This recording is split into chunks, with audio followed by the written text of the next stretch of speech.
السلام علیکم ورحمۃ اللہ وبرکاتہ۔ میرے بہت ہی پیارے مسلمان بھائیوں، بہنوں، بیٹوں اور بیٹیوں، درس قرآن کا سلسلہ ہم نے الف لام میم سے شروع کیا۔ الحمدللہ سورۃ الاعراف آج ہماری مکمل ہوئی اور سورۃ انفال کا آگے ابتدا ہے، اس کو شروع کریں گے۔ اللہ رب العالمین کا لاکھ لاکھ شکر ہے کہ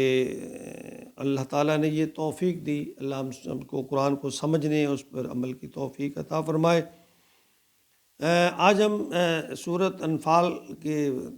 کو ترجمہ یا تشریح کرنے سے پہلے ہم اس کا کچھ تعارف، شان نزول یا اس میں مضامین جو موجود ہیں، تھوڑا سا اس کا تذکرہ کریں گے۔ یہ قرآن پاک میں ترتیب کے لحاظ سے 8ویں سورت ہے اور مدنی ہے۔ اس میں 10 رکوع ہیں اور 75 اس کی آیات ہیں۔ تو اس کا جیسا کہ نام ہے سورۃ الانفال،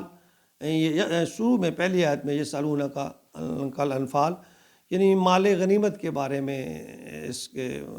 بیان ہے۔ اس کا یہ جنگ بدر کے بعد سن 2 ہجری میں نازل ہوئی، اس کا دوسرا نام سورہ بدر بھی ہے۔ تو اس میں جو عام موضوع ہیں اس میں جنگ بدر کے واقعات ہیں،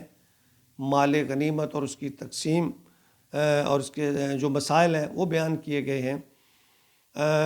اور اس میں انصار اور مہاجرین کے درمیان جو ایک اخوت ہے اس کی تعلیم اور ترغیب دی گئی ہے۔ اس کے علاوہ اس میں اللہ اور اللہ کے رسول کا اطاعت کا ذکر ہے، خیانت نہ کرنے کا یعنی ایمانداری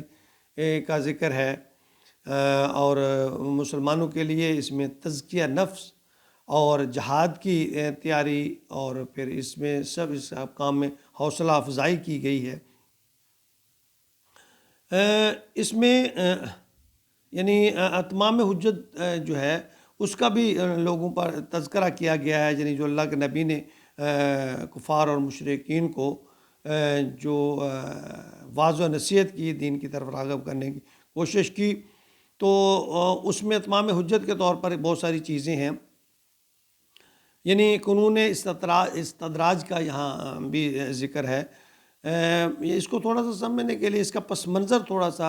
غزوہ بدر اور کا یا اس کے واقعات کا تھوڑا سا اس کو بھی جاننا ضروری ہے۔ اس میں 2 پہلو عام طور پہ ہیں، سمجھ لیں کہ مشرکین مکہ جو ہیں، یعنی میں نے جیسا کہ کہا کہ قانون استدراج جو ہے، یعنی یہ اللہ کی سنت ہے کہ وہ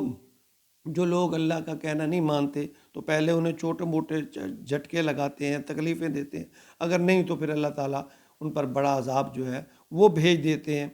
تو یہاں یعنی یہ بات جو ہے، اور پھر وہ عذاب جو ہے وہ اجتماعی عذاب ہوتا ہے اس قوم کے لیے۔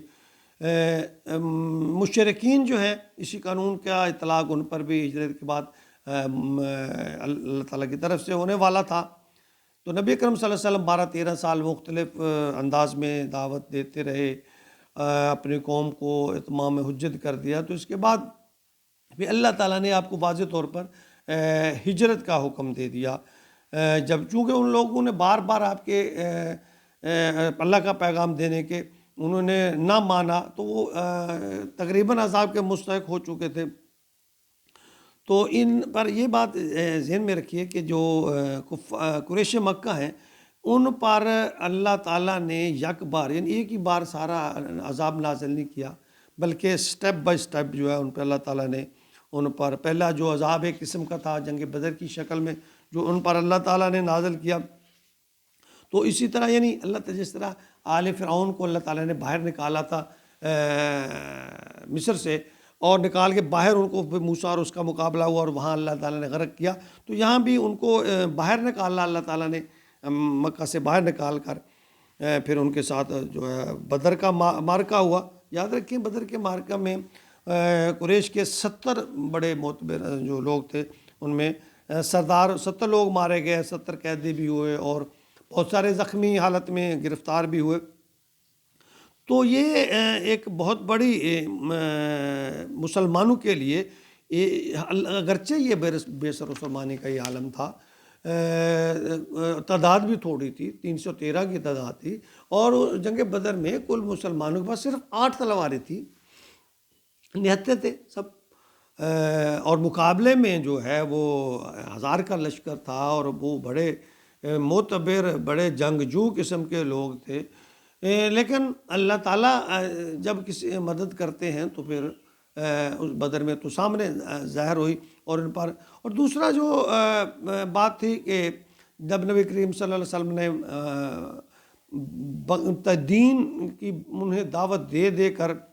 سارے مرحلے، یعنی سارے حجت تمام اپنے کر دی، تو پھر ایک وقت ایسا بھی تھا کہ جب اللہ تعالیٰ نے یہ حکم دیا تھا کہ کفوا ایدیکم، کہ اپنے ہاتھ باندھے رکھو، اپنے کچھ نہیں کرنا، اپنے دفاع بھی نہیں کرنا، کچھ نہیں کرنا، یعنی ایسا بھی ایک موقع تھا۔ لیکن اب یعنی اللہ نے دعوت بھی دی ان کو، ہر طرح سے سمجھانے کی، تربیت کے طور پر، خود صبر کرتے، سب مرحلے گزر گئے، تو پھر جو آخری مرحلہ تھا تو اس میں پھر عذاب کے طور پر اللہ تعالیٰ نے جب کسی قسم کی ان کے آپ کے بیان میں کوئی شک و شبہ کی گنجائش نہیں رہی، اور ان کے انکار میں کوئی شک و شبہ کی گنجائش نہیں رہی، تو پھر اللہ تعالیٰ نے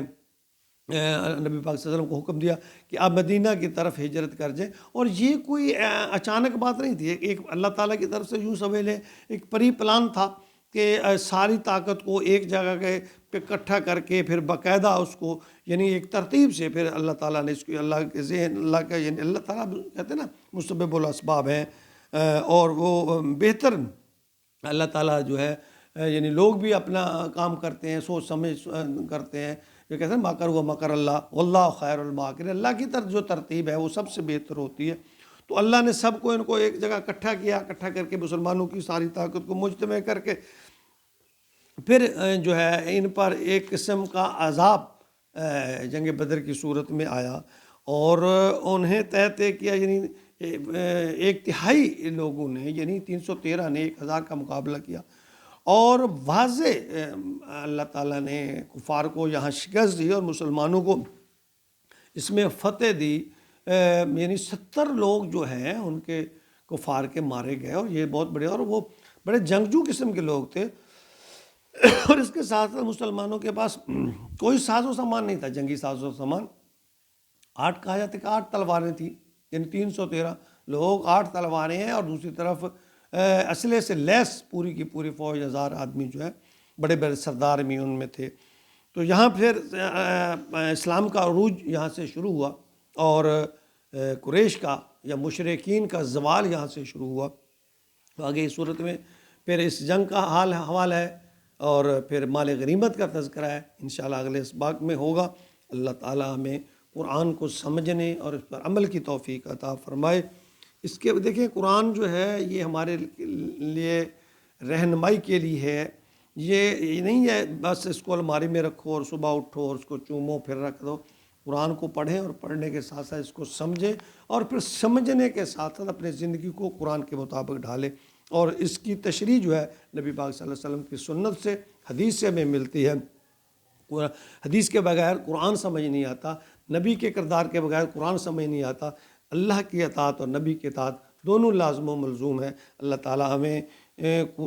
قرآن اور سنت کے مطابق اپنی زندگیوں کو ڈھالنے کی توفیق عطا فرمائے، آمین یا رب العالمین۔